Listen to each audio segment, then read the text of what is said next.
So, ladies and gentlemen, welcome back to the show. Welcome to the Yamaha Late Night Show. And I see a lot of people standing around here wondering what is going on here. What are they doing? A late night show at this time? Well, yes. Why not? We have some fantastic guests here for you today. We've had some great artists from all kinds of genres and corners of the world talking about music and, of course, their cooperation with Yamaha. And now I'm very pleased to introduce our next artist and next guest. He is not only a singer-songwriter, multi-instrumentalist. We're going to talk about that in a couple of minutes. There's probably not one instrument he doesn't play, but also a Grammy Award-winning artist. He's gathered millions of followers on social media, not only with his special arrangements of Don't You Worry About a Thing and You and I, but this guy is just amazing. You'll know what I mean as soon as I say his name. So please welcome with a big round of applause, ladies and gentlemen, Jacob Collier. Yeah. Jacob, nice to have you. Have a seat. Yo. All right. You comfortable? Absolutely, very comfortable indeed. Huh? Yeah. It's nice to be here. Nice to have you here. Thank you. Yeah, thanks for having me. How's your day been so far? It's been fantastic. Yeah, I just played a show in there with this crazy looping thing that I've been doing, the one-man show. And that's always fun to bring out. I haven't done that for about 4 months, so it's the first time out of the closet for a while. I was watching you, and I was sweating just from watching, jumping around. If you didn't get the chance to see the show yet, are you still here throughout the entire week? Actually? I'm going home in about 2 hours. In about 2 hours. Yeah. Oh, so that was this is basically the last chance to see you now here at the Frankfurt Messe. So let's talk a bit about where it all started. Basically in your room, right at home. Yeah, for sure. And that was how long ago? Well, I'm 23, so 23 years. I've always lived in the same house my whole life. It's in North London. Right. Anyone from North London? North London, anybody? No. And this room was always my playground since I was absolutely tiny, and it would be the place I'd go to tinker, to just mess around, play with some sounds and things.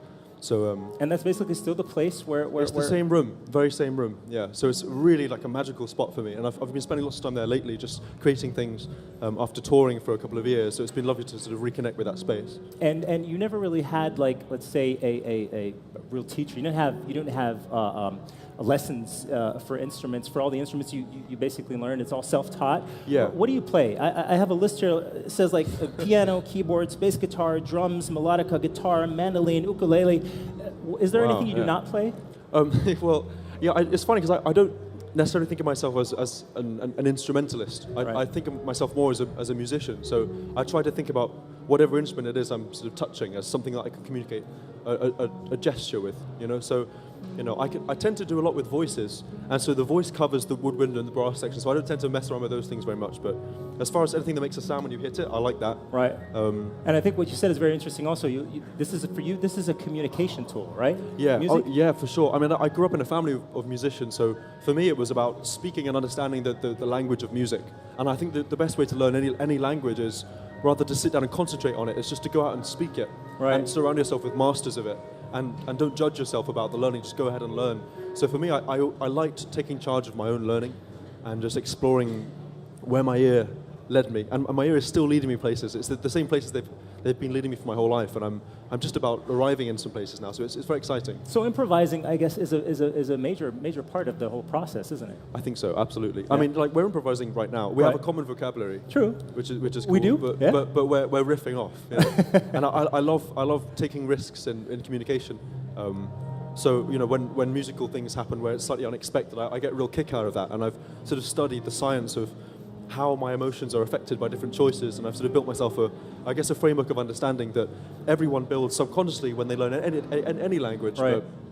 But I'm always fascinated about with music how to sort of study that process to enable that process of sort of conscious osmosis. You drink things in and you think why goosebumps and following those goosebumps. Yeah. You say you've been doing this your whole life.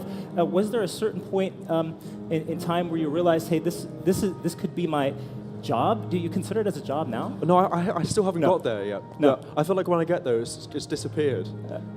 Because for me, it's so much fun, and I learn so much about myself through the process that it never feels like a job that I go and do and then I come. I guess the only thing that feels like jobs is like getting on planes and traveling for a long period of time. But or these interviews. yeah, right, interviews like this. But I love the whole aspects, all the different aspects of it. So I think for me, it's more about spreading that thing, the spark that gets me excited.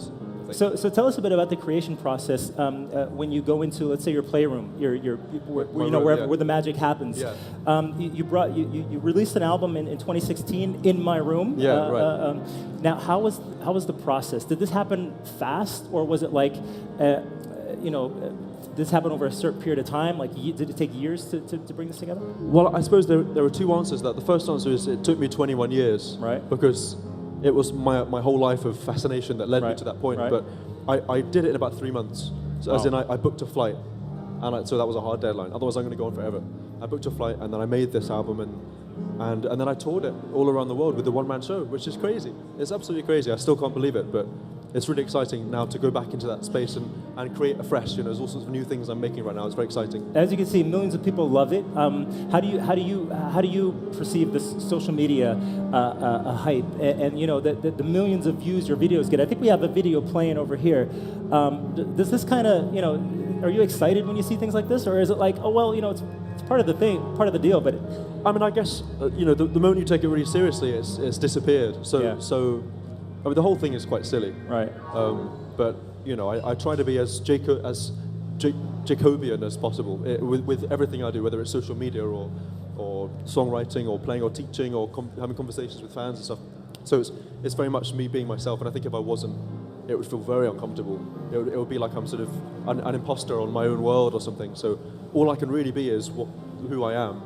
And so I just sort of follow those urges. Right, naturally. And, I think with something like social media, it's very powerful that a creative person can have the power to make a career rather than having to have someone invest in them or having to be validated or recognized by a greater figure.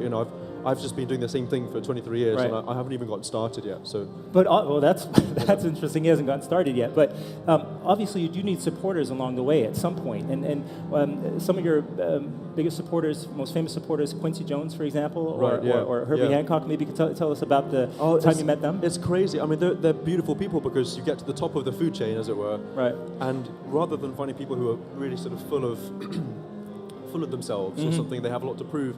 These guys don't have anything to prove, really, I feel, in company. So it's a lovely process of just, drinking in their energy. Like Herbie is such a spontaneous person, and I think it comes from his Buddhism, for example. So he enjoys just being spontaneous with people, and he's still as fascinated about music as he was when he was my age. So we get a mutual kick out of each other, I think. How was that when you had to play for them? I guess you had to play for them at some point. Was that more like I have to prove myself, or it's a funny feeling. I mean, I've never necessarily felt a real need to prove myself because I know what my weaknesses are, and I know what my strengths are. So it's more about connecting with myself, I think. And then when it comes to sharing something with those guys, obviously it's a bit daunting. But there's a lot of joy at the source of it, and I think if it was something other than joy, then it might feel a bit kind of like I've really got to do this properly. But I think people respond to things which are organic and things which have life of their own. And for me, if I try and prove something, then the life is squeezed out of it. So I always try at least to focus on the reason why it existed in the first place, which is just this kind of childlike grin that I'm following around. So maybe we can move on to last year, 2017. You actually won 2 Grammys. Is that correct? Really? For your arrangements? True. I think I did read that correctly and saw it. Did that excite you? It was crazy, man. It was an amazing moment because it was. I did it the way I wanted to do it, and I did it for myself, and I did it on my own terms. And when something that you do in that way is validated with something like a Grammy, then it's like everything comes in a great big circle. It's like, well, I can just do what I want to do for longer. Right. Right. And again, I think if you set out thinking I want to get Grammys and I want to, then it's very strange motivation. But when a Grammy comes along, and lands sort of perches on something that you really have believed in, it's a very powerful and exciting feeling. Just because it's a way of reaching more people, I suppose. So speaking of reaching out to people, we have a couple of people standing here now, probably waiting for Jacob to play. Would you want him to play something? Yes. Yes, huh? Oh, let's stop the talking and start playing. Jacob, would you mind? Yeah, absolutely. No Yeah? worries. Yeah. All right, let's I'll hear leave it this. live, ladies and gentlemen. Jacob Collier, give it up.